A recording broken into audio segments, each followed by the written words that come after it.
Right. ఇప్పుడు ఫోటోల విషయంలో ఇప్పుడు ఇంతకుముందు ఉమ్మడి రాష్ట్రంగా ఉన్నప్పుడు ఎవరు ముఖ్యమంత్రిగా ఉంటే వాళ్ళ ఫోటోలు వేసుకునేవాళ్ళు.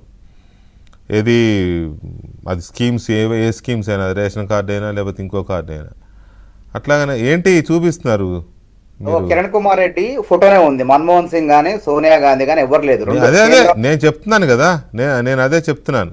ఉమ్మడి రాష్ట్రంగా ఉన్నప్పుడు ఎవరు ముఖ్యమంత్రిగా ఉంటే వాళ్ళు ఫోటోలు వేసుకునేవారు. రాజశేఖర రెడ్డి గారైనా, చంద్రబాబు నాయుడు గారైనా, కిరణ్ కుమార్ రెడ్డి గారైనా. రాష్ట్ర విభజన అయిన తర్వాత అయితే ఇక అది పరాకాశకి వెళ్ళిపోయింది. అక్కడ జగన్మోహన్ రెడ్డి గారు అయితే సర్వే చేసిన సర్వేరాళ్ళ మీద కూడా ఆయన ఫోటో చెక్కించుకున్నాడు. ఇక్కడ తెలంగాణలో బీఆర్ఎస్లో హయాంలో ప్రతిదాని మీద కేసీఆర్ గారి ఫోటో, కేసీఆర్ కిట్లని అవని ఇవని అంబులెన్స్ల మీద వాళ్ళ ఫోటోలు అట్లా వేసుకున్నారు. రాజశేఖర రెడ్డి గారు ఉన్నప్పుడు ఆయన అంబులెన్స్ల మీద ఆరోగ్యశ్రీ అని అదని ఉన్నాయి. సో కానీ మీరు ఇందాక అన్నారు కాబట్టి చూపిస్తాను నేను. ఆంధ్రప్రదేశ్లో ఇప్పుడున్న ఫోటో, ఇప్పుడున్న కార్డు చూడవచ్చు మీరు, రైస్ కార్డు. అక్కడ ఎవరి ఫోటో ఉండదు, రాష్ట్ర ప్రభుత్వం యొక్క రాజముద్ర ఉంటుంది. రాజముద్ర అనకూడదేమో, దాన్ని అఫీషియల్ స్టాంప్ అంటాం కదా, అది ఉంటుంది. లబ్ధిదారుడి ఫోటో ఉంటుంది. ఎవరైతే ఆ బియ్యం తీసుకునే లబ్ధిదారులు ఉంటారో వాళ్ళ ఫోటో ఉంటుంది కార్డు మీద. అంతకుమించి ముఖ్యమంత్రి ఫోటో ఉండదు, ప్రధానమంత్రి ఫోటో ఉండదు, సివిల్ సప్లై మినిస్టర్ ఫోటో ఉండదు. బియ్యం ఇచ్చే ఒక సంచి ఉంటుంది, దాని మీద ఉంటుంది కవర్ కానీ బ్యాగ్ కానీ. సరే, ఇప్పుడు మీరు మరీ సంచుల మీద ఉండేది నిజమే, ఉండేది. ఇప్పుడు అలా అక్కడ లేదు. బహుశా అక్కడ ఎందుకు లేదు అంటే దానికి కూడా ఒక కారణం ఉండొచ్చు. వేస్తే ప్రధానమంత్రి గారి ఫోటో కూడా వేయాల్సిందే, ఎందుకంటే ఎన్డీఏ గవర్నమెంట్ కాబట్టి. ఇన్ని ఫోటోలు పట్టవలే ఎందుకని కూడా పరిహరించి ఉండొచ్చు, అది కూడా కొంత కారణం అయి ఉండొచ్చు. మొత్తం మీద అయితే లేదు, ఒక ఐడియల్ కార్డుగా ఉన్నది అక్కడ. సో అది మనం ఆహ్వానించదగ్గ పరిణామం ఏ రాష్ట్రానికైనా. సో ఇక్కడికి వచ్చేసరికి ఈ రకమైన పరిస్థితి ఉంది. అసలు ఫోటోలు అవసరమా అనే దానికి మానవతరాయ్ గారు మీ ఫోటోలు అవసరమా అంటే, పథకాన్ని, ఒక సంక్షేమ పథకాన్ని ఒక పార్టీ అధికారంలోకి వచ్చిన తర్వాత, ప్రభుత్వం చేపట్టిన తర్వాత ప్రచారం చేసుకుంటారు. ఇది మా సంక్షేమ పథకం, మేము అందిస్తున్నాం ఈ సంక్షేమ పథకాన్ని. కాబట్టి ప్రజలకు అడుగడుగునా గుర్తు చేసేందుకు, మర్చిపోకుండా ఆ విధంగా వాళ్ళు తీసుకునేటువంటి రేషన్ దుకాణం సంచుల మీద, కార్డుల మీద ముద్రిస్తారు.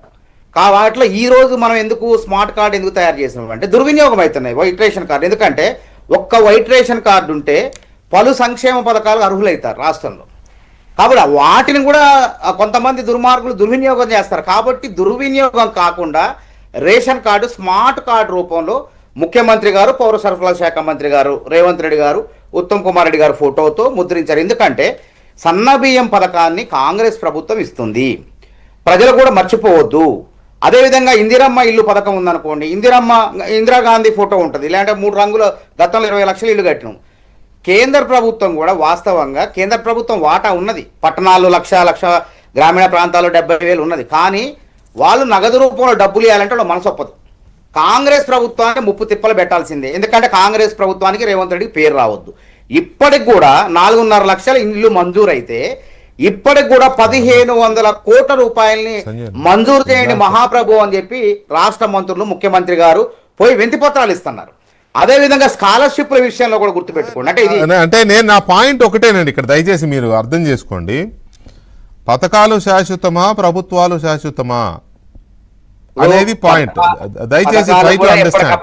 ఇవాళ ఒక మాట సార్, మానవతరాయ్ గారు, ఎన్టీ రామారావు గారు కావచ్చు, మోదీ గారు కావచ్చు, చంద్రబాబు నాయుడు గారు కావచ్చు, రాజశేఖర రెడ్డి గారు కావచ్చు, కిరణ్ కుమార్ రెడ్డి గారు కావచ్చు, రేవంత్ రెడ్డి గారు కావచ్చు, కేసీఆర్ గారు కావచ్చు, ఎవరైనా కావచ్చు, నేను ఏ ఒక్కరికో పరిమితం చేయట్లా. ఈ ఫోటోల విషయం వచ్చింది కాబట్టి ఈ క్షణాన మనం ఆలోచిస్తే ప్రభుత్వాలు శాశ్వతమే, కానీ పార్టీలు శాశ్వతం కాదు కదా. అధికారంలోకి వచ్చే పార్టీలు, ముఖ్యమంత్రులు శాశ్వతం కాదు కదా. ముఖ్యమంత్రులు మారొచ్చు. ఇప్పుడు కర్ణాటక ఉంది, నిన్నటిదాకా సిద్ధరామయ్య, ఇవాళ డీకే శివకుమార్, మొన్నటిదాకా స్టాలిన్, ఇవాళ విజయ్, అంతకుముందు పినరయ్ విజయన్, ఇప్పుడు అక్కడ ముఖ్యమంత్రి మారిపోయారు. సో ఇలాంటి సిచ్యువేషన్స్ వచ్చినప్పుడు ఆ కార్డు పట్టుకున్న లబ్ధిదారుడు అలా ఎలా పట్టుకుంటాడు? ప్రభుత్వాలు కొత్తగా వచ్చిన ప్రభుత్వాలు పట్టుకొని ఇస్తాయా? మళ్ళీ 100 కోట్లు 1000 కోట్లు ఖర్చు పెట్టి మళ్ళీ ఫ్రెష్ కార్డు ప్రింటింగ్. ఈ డబ్బులు ప్రజల డబ్బులే కదా. అవును. అది మీ మోదీ గారు అర్థమైంది. ఫోటో వేసినా కూడా రేపు మోదీ గారు మారరు, ఇంకొక ఆయన రాడని గ్యారంటీ ఏముంది? మీరు అంటున్నారు కదా రాహుల్ గాంధీ ప్రధానమంత్రి అవుతాడని. రాహుల్ గాంధీ ప్రధానమంత్రి అయితే మోదీ గారి ఫోటోలు ఉన్న ఇది ఉంచుతాడా? తీసేస్తారు కదా మీరు. సో అది పాయింట్, దానికి చెప్పండి. నేనేమంటానంటే ప్రభుత్వాలు అనేవి మారుతుంటాయి, ఆ ప్రభుత్వం అట్లానే ఉంటుంది, కానీ వ్యక్తులు పాలించే వాళ్ళు మారుతుంటారు, ఏదో ఒక పార్టీకి సంబంధించిన ఉంటారు. కానీ వాళ్ళు ఒక మేనిఫెస్టోలో ఒక అంశాన్ని బలంగా చెప్పి ప్రజల ద్వారా ప్రభుత్వం ఏర్పడుతుంది. ఏర్పడినప్పుడు ఆ ప్రభుత్వం ఆ కొనసాగుతున్న సంక్షేమ పథకంలో మార్పులు చేర్పులు చేసుకున్నప్పుడు ఇగో మా యొక్క ఉనికి ఇది, ఇగో మా చిహ్నం ఇది, మేము ఇచ్చిన మాట నిలబెట్టుకున్నాం చూడండి అని ప్రజలందరూ కూడా తెలియజెప్పేందుకు ప్రభుత్వాన్ని నేతగా పెట్టుకుంటారు తప్ప పార్టీ నాయకులుగా పెట్టరు. ముఖ్యమంత్రి అంటే ప్రభుత్వానికి అధిపతి. అంటే ఒకటి ఇక్కడ పాయింట్ ఏంటంటే సత్యం గారు, ఒక పాయింట్ మనం మాట్లాడుకుంటే ఒక పథకం ప్రజల మనసును చూరగొన్నది అంటే దానికి ఫోటో అవసరంలా. ఇప్పుడు ఆరోగ్యశ్రీ అనగానే ఎవరు గుర్తొస్తారు? రాజశేఖర రెడ్డి గారు గుర్తొస్తాడు. ఫీజు రియంబర్స్మెంట్ అనగానే ఎవరు గుర్తొస్తారు? రాజశేఖర రెడ్డి గారు గుర్తొస్తారు.